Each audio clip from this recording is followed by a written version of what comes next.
The question is who is in charge of Southeast?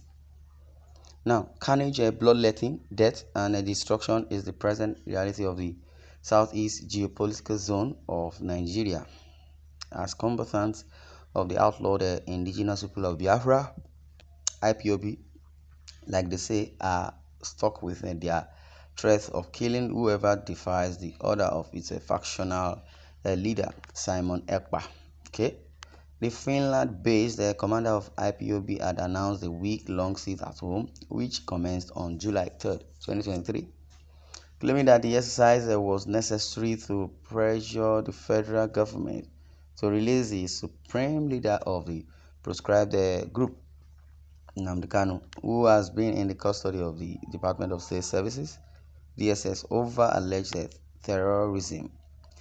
Despite the fact that the mainstream IPOB had since declared ECPA and Ebonyi State indigene and his group as fake, he has continued to operate a network that appears to be too strong for Kanu's IPOB to destroy.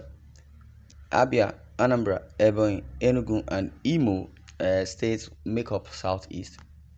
The region was regarded as a peaceful region before the commencement of in-north activity, which is by IPOB and its security wing, like they said, Eastern Security Network. The secessionist group in August 2021 introduced a sit-at-home order every Monday across the southeast as a way to protest its supreme leaders' continuous incarceration. At the start of the order, infringing the fundamental human rights of the people, the government at both federal and state levels did little or nothing to put a stop to it.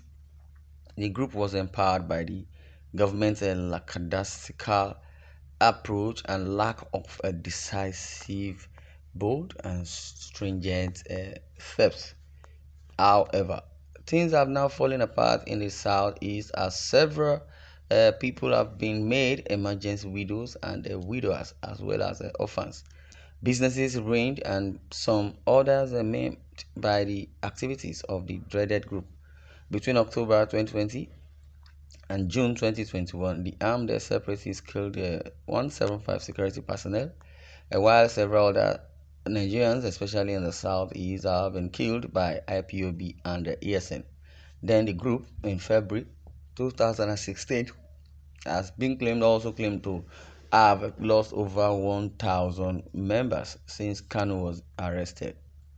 The most recent IPOB attack, which commenced July 3rd due to the sit-at-home to force President Bola Ahmed Tinubu led the government to release Nnamdi Kanu. It has spread terror throughout the southeast states. In the notice issued by ECPA, he declared Monday a total lockdown. He declared Tuesday a no movement day. He declared Wednesday for sit at home.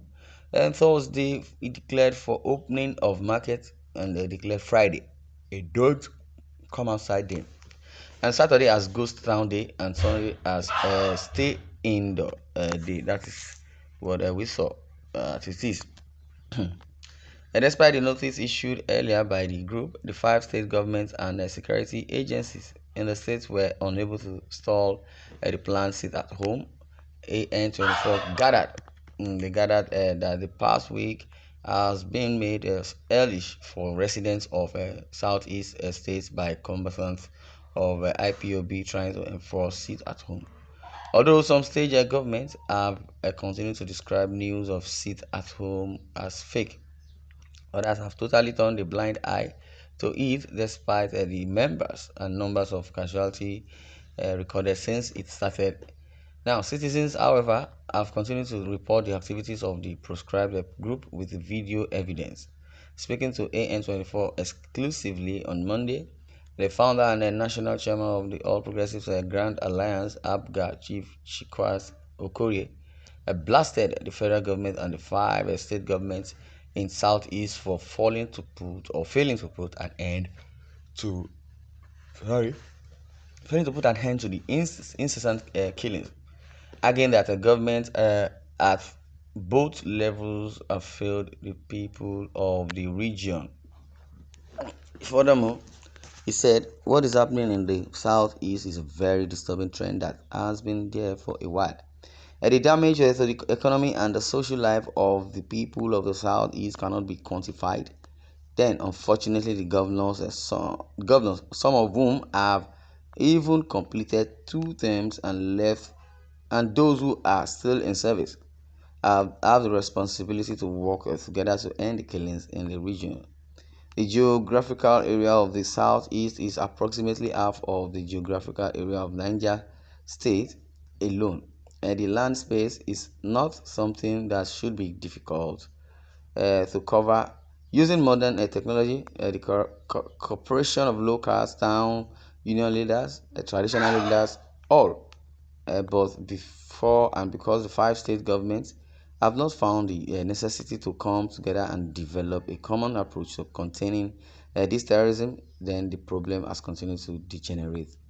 Nnamdi Kanu led IPOB has come out severally to disassociate themselves from the activities of these unknown gunmen who seem to be receiving their command from Simon Ekpa, and they are using the name of Kanu to rationalize the damage they are doing to their people.